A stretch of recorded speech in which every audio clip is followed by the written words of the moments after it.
BPSC TRE 3 होगा बहुत आसान और सभी को मिलेगा मौका।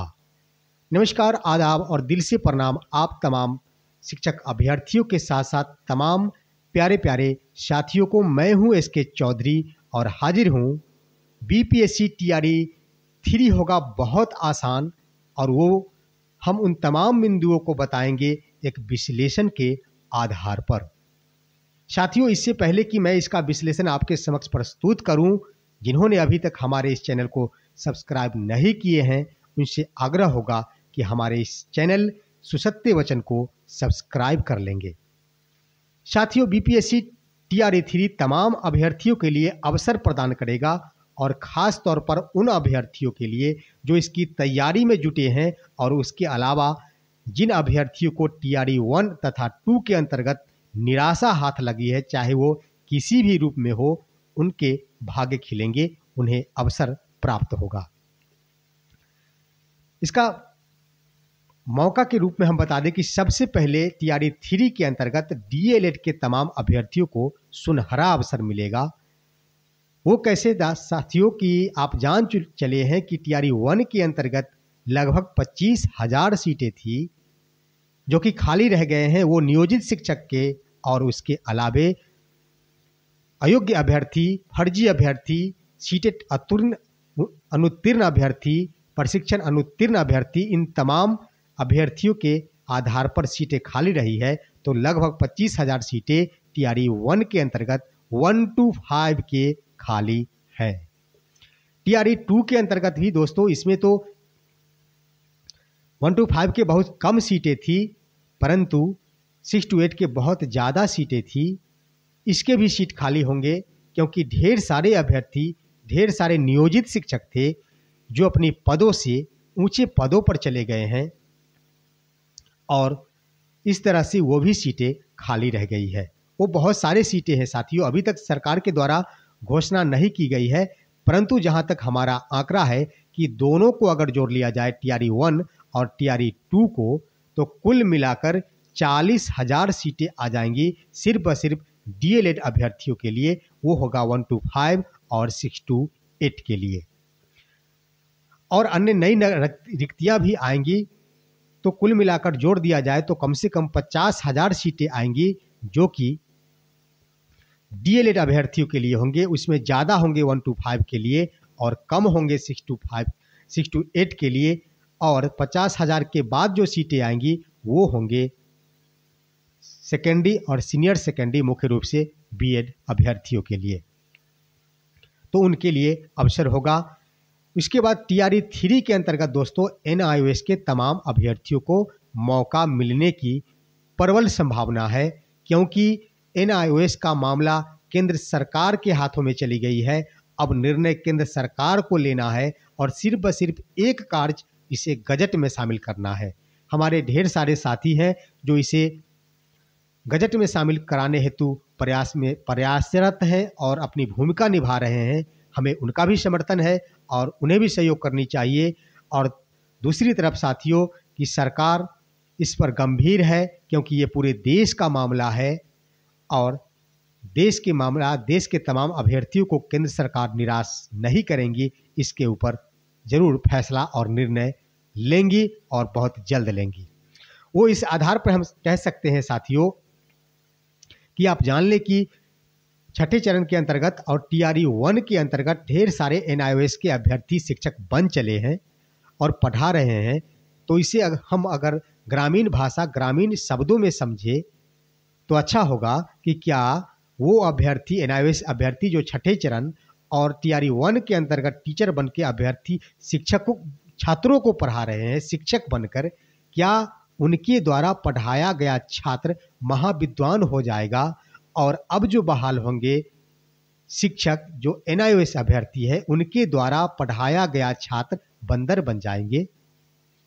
किसी भी डिग्रिया का मकसद होता है, जो कि शिक्षक का डिग्री, प्रशिक्षण का डिग्री का मकसद होता है शिक्षा प्रदान करने का, बच्चों को पढ़ाने का। तो वो शिक्षक भी उतना ही पढ़ाएंगे जितना ये शिक्षक पढ़ाएंगे, और ये शिक्षक भी भविष्य में बहाल होने वाले शिक्षक भी उतना ही पढ़ाएंगे, उतना ही शिक्षा देंगे तमाम छात्रों को जितनी शिक्षा पूर्व के NIOS के शिक्षक दे रहे हैं। तो इन मुद्दों पर भी सरकार निर्णय ले सकती है और लेना उनका कर्तव्य बनता है और लेना भी चाहिए। साथियों, तीसरी बड़ी बात है कि आयु सीमा में छूट। तो TRE 3 के अंतर्गत तमाम अभ्यर्थियों की बुलंदियों के साथ आवाज रहा है कि आयु सीमा में छूट मिलनी चाहिए BPSC के अंतर्गत। उसका प्रमुख कारण दोस्तों ये है कि सबसे पहले तो मांग ये की गई थी कि 2023 और 2019 के अंतर्गत स्टेट के जो भी अभ्यर्थी थे उन्हें आयु सीमा में छूट मिलनी चाहिए, परंतु हम अपनी इस वीडियो के माध्यम से सिर्फ उन्हीं के लिए नहीं, हम तमाम शिक्षक अभ्यर्थियों के लिए आयु सीमा में छूट मांगना इसलिए चाह रहे हैं और इसलिए करते हैं कि जो भी अभ्यर्थी शिक्षक बनने के सपने सजाए हैं, उन्होंने शिक्षा सेवा की ओर अपना करियर बनाने का सोचा है, उन्होंने सिर्फ व सिर्फ शिक्षक बनने के लिए प्रशिक्षण प्राप्त किया है। ऐसी बात नहीं है कि शिक्षक प्रशिक्षण की डिग्रियां प्राप्त करने के उपरांत कोई भी अभ्यर्थी स्वास्थ्य सेवा में चले जाएंगे और वे अपना करियर बनाने के उद्देश्य से ही प्रशिक्षण करते हैं, और वैसे अभ्यर्थी सिर्फ व सिर्फ शिक्षा सेवा में ही जा सकते हैं। अगर उनकी आयु सीमा समाप्त कर दी गई तो उनकी जिंदगी बेकार हो जाएगी और उनके बाल बच्चों का भविष्य भी खराब हो जाएगा। तो इसके आधार पर हम कह सकते हैं साथियों कि तमाम उन अभ्यर्थियों को आयु सीमा में छूट मिलनी चाहिए, क्योंकि सरकार ये व्यवस्था की है कि जो सेवा में है वर्तमान में उनके लिए 10 वर्षों की छूट प्रदान की गई है, लेकिन जो सेवा में नहीं है उनके लिए कम से कम 5 वर्षों की छूट प्रदान की जानी चाहिए। क्योंकि BPSC जो भी अपने पदों पे उच्च पदों पे वैकेंसी निकालती है, उसी के आधार पर शिक्षकों के लिए भी आयु सीमा निर्धारित की गई है।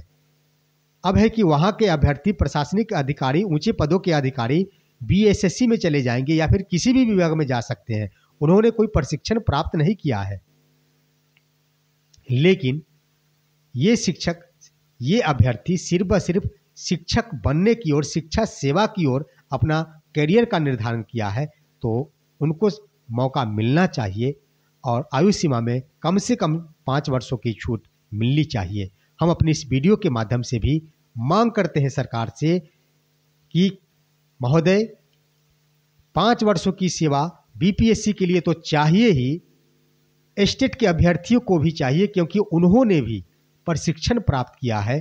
अगर वे प्रशिक्षण प्राप्त करने के उपरांत BEd की डिग्रियां हासिल की है, अगर वे प्रशिक्षण प्राप्त करने के उपरांत स्टेट में क्वालिफाई नहीं होते हैं, स्टेट की परीक्षा में नहीं बैठ पाते हैं, तो उनकी ज़िंदगी बर्बाद हो जाएगी। उनके बूढ़े माता पिता का स्वास्थ्य खराब हो सकता है, उनके बच्चों की ज़िंदगी का सवाल है। तो ऐसे में एक तरफ तो स्टेट का आवेदन की प्रक्रिया समाप्त हो चली है, परंतु अभी भी समय है कि सिर्फ व सिर्फ एक पत्र निकालकर उन्हें आयु सीमा में छूट दी जा सकती है, और तमाम जो आयु सीमा पार कर चले हैं अभ्यर्थी, उनके लिए कम से कम 5 वर्षों की छूट दिया जाना चाहिए, मुख्य रूप से स्टेट के लिए, नहीं तो इनकी जिंदगी बर्बाद हो जाएगी। अब है साथियों भाषा अहर्ता का लागू होना। तो TRE 3 के अंतर्गत निश्चित रूप से भाषा अहर्ता लागू होंगे, भले ही TRE 2 के अंतर्गत कुछ आंतरिक कारणों से या फिर प्रश्न पत्र छपाई के कारणों से, छपाई नहीं होने के कारणों से भाषा अहर्ता लागू नहीं किए गए थे, परंतु हर हाल में TRE 3 में भाषा अहर्ता लागू होंगे, क्योंकि BPSC किसी भी परीक्षा का आयोजन करती है तो इसमें भाषा अहर्ता अनिवार्य होता है, और भाषा के बिना किसी भी कार्यालय को चलाना असंभव है। तो इसलिए भाषा अहर्ता निश्चित रूप से TRE 3 के अंतर्गत लागू होंगे। साथियों अब है नई आरक्षण नीति लागू होना। तो ये हर हाल में आप सभी आश्वस्त हो ले कि नई आरक्षण नीति निश्चित रूप से लागू होंगे, और उसके सबसे ज़्यादा फायदा तमाम आरक्षित श्रेणी के अभ्यर्थियों को मिलेंगे, क्योंकि 75%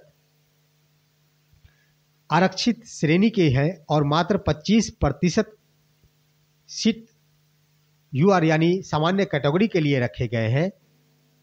तो साथियों ऐसे में सवाल है कि क्या सामान्य वर्ग के अभ्यर्थियों का नुकसान होगा क्या? साथियों, नहीं होगा नुकसान, मैं आगे बता रहा हूं। हर हाल में उनको फायदा होगा, क्योंकि सरकार को टीआरई 3 के अंतर्गत डोमिसाइल नीति लागू करना होगा, क्योंकि तमाम अभ्यर्थी बिना इस नीति को लागू कराए बिना चैन से नहीं बैठेंगे और अपनी आवाज़ को उस दिन तक उठाते रहेंगे, सड़क से लेकर सदन तक उठाते रहेंगे, जब तक डोमिसाइल नीति लागू नहीं कर दी जाती। क्योंकि ये बिहार के नौजवानों के भविष्य का सवाल है, बिहार के माँ बेटियों का सवाल है, बिहार के धरोहर का सवाल है, बिहार के आर्थिक व्यवस्था का सवाल है। और सरकार की भी मजबूरी होगी, मजबूरी ही नहीं, सरकार बंधन से मुक्त हो जाएगी और वो भी डोमिसाइल नीति लागू करने में पीछे नहीं हटेगी। वो कैसे कि साथियों, अभी आप जान चुके हैं कि अभी चुनावी वर्ष है और वो भी मुख्य रूप से केंद्र का चुनाव का वर्ष है। इसमें सरकार के ऊपर कई राज्यों से हित जुड़ा हुआ है। सरकार ये चाह रही है कि हमें अन्य राज्यों की जनता भी हमसे रुष्ट नहीं हो। सरकार की मजबूरी है, क्योंकि उनका हित जुड़ा हुआ है, वो है केंद्रीय चुनाव। लेकिन टीआरई 3 का आयोजन जब अगस्त 2024 में होगा, उस समय ये तो निश्चित है कि केंद्रीय चुनाव का मुद्दा समाप्त हो चुका होगा और सरकार बंधन मुक्त हो चली होगी। सरकार के ऊपर किसी भी अभ्यर्थी, बाहरी अभ्यर्थियों के लिए दबाव नहीं रहेगा। तो उस समय निश्चित रूप से बिहार के अभ्यर्थियों की बातों को सुनकर और उनकी आवाज़ों को सुनकर, उनके आंदोलन से प्रभावित होकर सरकार डोमिसाइल नीति हर हाल में लागू करेगी। इसके अलावे दोस्तों, हम इस वीडियो के माध्यम से भी मांग करेंगे और मांग करते हैं कि हर हाल में डोमिसाइल नीति लागू किया जाए। साथियों, हम इस वीडियो के माध्यम से एक बार फिर से बुलंदियों के साथ आपकी आवाज़ों को, तमाम शिक्षक अभ्यर्थियों की आवाज़ों को आग्रहपूर्वक, सम्मानपूर्वक बिहार सरकार के साथ साथ बिहार की शिक्षा विभाग और बीपीएससी से आग्रह करना चाहेंगे और अपनी बातों को ये कहना चाहेंगे कि महाशय, हर हाल में बिहार के अभ्यर्थियों की बातों को सुना जाए, मांगों को स्वीकृत किया जाए। उसमें प्रमुख है कि एनआईओएस के अभ्यर्थियों को अवसर प्रदान किया जाए, एनआईओएस को गजट में शामिल कर लिया जाए, क्योंकि इनकी जिंदगी का सवाल है, इनके बाल बच्चों के भविष्य का सवाल है। आयु सीमा में छूट निश्चित रूप से दिया जाए, बीपीएससी में भी और स्टेट में भी, क्योंकि इनके भी भविष्य का सवाल है। नहीं तो इनकी जिंदगी बर्बाद हो जाएगी। वैसे भी आयु सीमा समाप्त हो चली है। ऐसे अभ्यर्थियों को कम से कम 5 वर्षों की छूट सर्वप्रथम स्टेट के लिए दिया जाए और उसके बाद टीआरई 3 के अंतर्गत दिया जाए। भाषा अहर्ता तो लागू करने ही है, ये निश्चित है और हर हाल में लागू होनी भी चाहिए। नई आरक्षण नीति हर हाल में लागू होनी चाहिए, इससे अभ्यर्थियों को फायदा होगा, नुकसान की कहीं से कतई संभावना नहीं है। और विशेष रूप से यूआर के अभ्यर्थियों को भी फायदा होगा, सामान्य अभ्यर्थियों को भी फायदा होगा, क्योंकि उन्हें भी डोमिसाइल नीति के अंतर्गत फायदा मिलेंगे।